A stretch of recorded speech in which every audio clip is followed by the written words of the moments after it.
Action! Easy, easy. Easy. Whoa, we got people coming. We didn't figure on the people. All right, look at this, look at this. A Segway slalom. Oh, she's going right around. Look at that. Oh no, this is dangerous. Very, very dangerous. Okay, so this is my look at the Sony HDR PJ650V Handycam. That is a mouthful. They can't come up with a simpler model. But you can see here we were having some fun yesterday at an event. This was midday, so lighting is not ideal. We did have some clouds, so that helped out a little bit.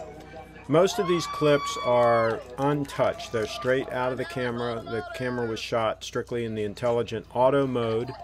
And what I'm trying to demonstrate here is the versatility of this camera. These are all handheld. All right, good job. How was that? Awesome. Awesome? Yeah. All right, at Dynamic Automotive. Yep. As you see, I need to practice the zoom and get a little smoother, but I will be able to do that with a little bit of practice. So I think with a little more practice, I'll be able to get really smooth with that. The image stabilization, the dynamic stabilization that this has is really fantastic. I think they call it Balanced Optical Steady Shot. Balanced Optical Steady Shot. But you can see here, I'm using the Segway, and then I'm hand holding this camera, and it almost looks like I've got a Steadicam rig. It really is a pretty good effect. And I could do this with my Sony VG10, but not quite this smooth. So that's kind of cool. I'm going to show some low light samples at the end. I think that the colors look a little more washed out on this than my higher end Sony's with Zeiss glass, but Zeiss glass is known for making colors pop, and some people don't like that. They don't think it looks real natural. So you be the judge. This is straight out of the camera. I'm going to show some tests with a couple of external mics hooked up in a little while later, and I'm going to do some extreme low light tests as well so you can see how it performs in low light. But my initial impression, I paid $550 for this camera on eBay, and it was open box unit. You can buy them around the $600 price point all day long on eBay. Some of them not complete, not with all the accessories or whatever. So for that kind of money, I think it's a pretty good buy. And you team it up with a Bluetooth microphone setup, which I'm going to demonstrate after these clips, and it becomes an inexpensive solution for covering events and for blogging and for just a really versatile video camera, if you will, at that price point, in my opinion. So share your thoughts, and I'm going to do some more testing, and I'll probably put some more comments and do some more test videos. But so far, I think it's well worth the money, and I think it would make a good second camera for some, a good first camera for a lot of folks. And it's so compact and so versatile. By the way, the battery life was fantastic. I didn't even put a dent in the battery, and I shot for 3 or 4 hours yesterday. So I was really impressed with the battery life on this thing. And the GPS was turned on it as well, and it still held out. So take a look at these other clips and share your comments. Okay, so I'm going to do some extensive testing on this Sony camera. And first of all, this is a low light test. This hallway is pretty low light, and you can see the Segway needs to be cleaned up. And I'm going to also zoom in a little bit. See how you can zoom in kind of smooth? All right, and again, this is a very low light situation. We're seeing what we get there. And I'm going to pan down the hallway here. Again, relatively low light. It is dark outside. So we're going to go outside and do some shooting there. And this is shooting back the hallway the other way, which again, relatively low light, not much light in this hallway. Okay, and I'm just outside here, and the sun has just gone down. We've got a nice little sunset going on. Let me see if I can pan up, and it'll adjust the focus. You can see a little bit of that. Sun's going down. Very low light out here right now. Okay, and again, it's dusk. The sun has gone down, and low light. You can see, but the sun has definitely gone down, and it's a low light situation here. And this is the onboard mic that you're hearing me from. Okay, and I'm going to starting with a wide shot here, and then I'm going to slowly zoom in. Go on in. This has a 12x zoom. I'm going to slowly zoom in, and again, very low light here. Gentleman having a nice little smoke. See the street light there? And again, low light situation. And that is the maximum zoom right there. This is handheld and onboard mic. Kristen just pulling into the garage there. And here's a look at the entrance of the building. Again, all this is handheld and very low light.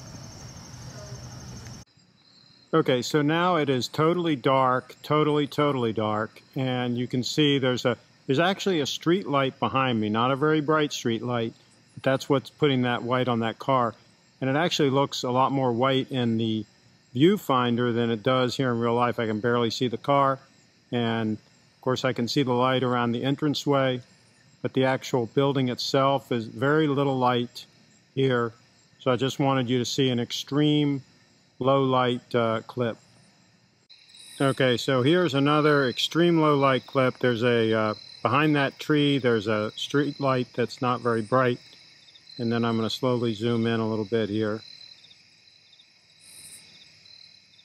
And again, very low light situation here, but we want to test the extremes here. Okay, so this is another extreme low light shot, almost no light on in the living room, and you're seeing the results. Okay, same shot with the overhead light on and the other lamp turned on, just so you can see what it looks like with the room relatively well lit. And shooting into the entrance foyer again with good lighting at this point. The overhead light is on and the lamp is on.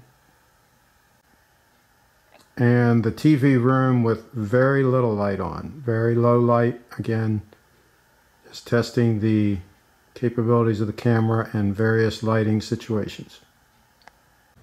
Okay, so this is a handheld walking test just to see how the stabilization works. I'm just walking at a relatively slow pace, and I'm not taking any great pains to hold the camera steady. I'm just kind of panning around and walking with it. Again, this is also a low light, relatively low light situation.